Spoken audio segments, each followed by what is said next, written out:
1869 সাল, গুজরাটের পোরবন্দর। সমুদ্রের লোনা বাতাসের মাঝে জন্ম নিল এক অত্যন্ত সাধারণ শিশু। স্কুলে সে ছিল লাজুক, অন্যদের চেয়ে পিছিয়ে থাকা এক ছাত্র। এমনকি চুরির দায়ে বাবার কাছে ক্ষমা চেয়ে চিঠি লিখতে গিয়ে তার হাত কাঁপছিল। কিন্তু কে জানত, এই ভীতু আর সাধারণ তরুণটি একদিন ব্রিটিশ সাম্রাজ্যের ভিত কাঁপিয়ে দেবে। কোনো অস্ত্র ছাড়াই, কোনো রক্তপাত ছাড়াই তিনি বিশ্বের সবথেকে শক্তিশালী শক্তির বিরুদ্ধে রুখে দাঁড়াবেন। তিনি মোহনদাস করমচাঁদ গান্ধী। এটি কেবল একজন রাজনীতিবিদের গল্প নয়, এটি হল সত্যের সাথে এক মানুষের পরীক্ষার এবং একটি জাতির আত্মার পুনর্জাগরণের মহাকাব্য। গান্ধীর শৈশব ছিল অত্যন্ত সাধারণ। তিনি ছিলেন বিলেত ফেরত একজন ব্যারিস্টার। 1893 সালে যখন তিনি দক্ষিণ আফ্রিকায় পা রাখলেন, তখন তার পরনে ছিল সাহেবি কোট আর মাথায় ব্যারিস্টারের পাগড়ি। কিন্তু প্রিটোরিয়াগামী ট্রেনের সেই রাতটি তার জীবন চিরতরে বদলে দিল।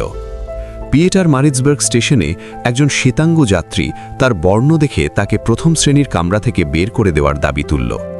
গান্ধীর হাতে টিকিট থাকা সত্ত্বেও তাকে ধাক্কা দিয়ে ট্রেন থেকে প্ল্যাটফর্মে ফেলে দেওয়া হলো।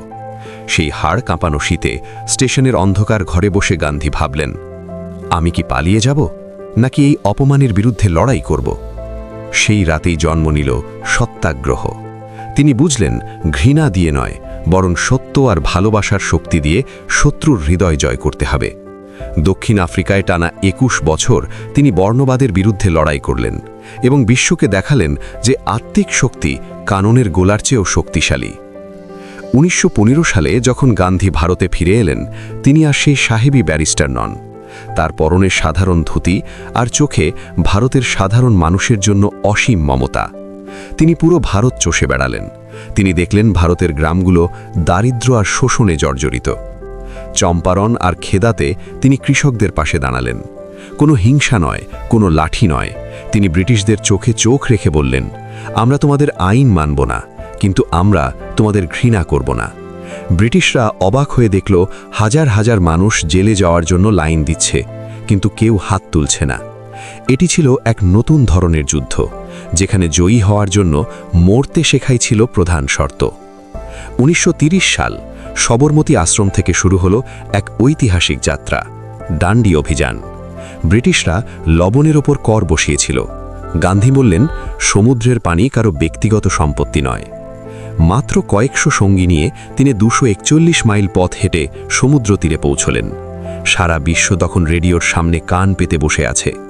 গান্ধী নিচু হয়ে এক মুঠো লবণ হাতে তুলে নিলেন এবং বললেন, এই এক মুঠো লবণের মাধ্যমে আমি ব্রিটিশ সাম্রাজ্যের ভিত নাড়িয়ে দিচ্ছি। মুহূর্তের মধ্যে সারা ভারত জেগে উঠল। হাজার হাজার মানুষ লবণ আইন ভাঙতে শুরু করল। লাঠির আঘাতে রক্ত ঝরছে, তবুও কেউ পিছ হটছে না। বিশ্ববাসী দেখল নৈতিক শক্তির কাছে সামরিক শক্তি কতটা তুচ্ছ। কিন্তু গান্ধীর সবথেকে বড় পরীক্ষা ছিল ভারতের হিন্দু মুসলিম ঐক্য রক্ষা করা। 1947 সালে যখন দেশ ভাগ হলো, যখন চারদিকে দাঙ্গার আগুন জ্বলছে, তখন 80 বছরের বৃদ্ধ গান্ধী তলোয়ার নিয়ে নয়, বরং উপবাস আর প্রার্থনা নিয়ে পৌঁছে গেলেন নোয়াখালী আর কলকাতায়। মানুষ যখন একে অপরকে মারতে উদ্যত, গান্ধী তখন বললেন, তোমরা আমাকে হত্যা করো, কিন্তু নিজেদের ভাইদের মেরো না। তার উপবাসের শক্তির কাছে দাঙ্গার আগুন নিভে গেল। লর্ড মাউন্টব্যাটেন তাকে বলেছিলেন, ওয়ান ম্যান বাউন্ডারি ফোর্স। যেখানে হাজার হাজার সেনা দাঙ্গা থামাতে পারছিল না, সেখানে একজন শীর্ণকায় বৃদ্ধ একাই শান্তি ফিরিয়ে আনলেন। 1948 সালের 30 জানুয়ারি, দিল্লির বিড়লা হাউস। গান্ধী সন্ধ্যাকালীন প্রার্থনার জন্য যাচ্ছিলেন। হঠাৎ ভিড়ের মাঝ থেকে নাথুরাম গডসে এগিয়ে এলো। 3টি গুলি তার বুক চিরে দিল। মৃত্যুর ঠিক আগে তার শেষ কথা ছিল, হে রাম। সারা পৃথিবী শোকস্তব্ধ হয়ে গেল। আইনস্টাইন বলেছিলেন, ভবিষ্যৎ প্রজন্ম হয়তো বিশ্বাসই করবে না যে রক্ত মাংসের এমন একজন মানুষ সত্যিই কোনোদিন এই পৃথিবীতে বিচরণ করেছিলেন। গান্ধী আজ নেই, কিন্তু তার আদর্শ আজও জীবন্ত। আজ যখন মার্টিন লুথার কিং জুনিয়র বা নেলসন ম্যান্ডেলার মতো মানুষ অধিকারের কথা বলেন, তখন তারা গান্ধীর দেখানো পথেই হাঁটেন। গান্ধী আমাদের শিখিয়েছেন, চোখের বদলে চোখ পুরো বিশ্বকে অন্ধ করে দেয়। তিনি ছিলেন এমন এক সম্রাট যার কোনো সিংহাসন ছিল না, যার কোনো সেনাবাহিনী ছিল না। তার একমাত্র অস্ত্র ছিল সত্য। এক লাজুক তরুণ থেকে মহাত্মা হওয়ার এই যাত্রা আমাদের মনে করিয়ে দেয় যে সত্যের পথে একা চললেও জয় নিশ্চিত। যতক্ষণ পর্যন্ত পৃথিবীতে অবিচার থাকবে ততক্ষণ পর্যন্ত খাদি পরা সেই বৃদ্ধের লাঠির শব্দ আমাদের কানে প্রতিধ্বনিত হবে এবং সাহস যোগাবে।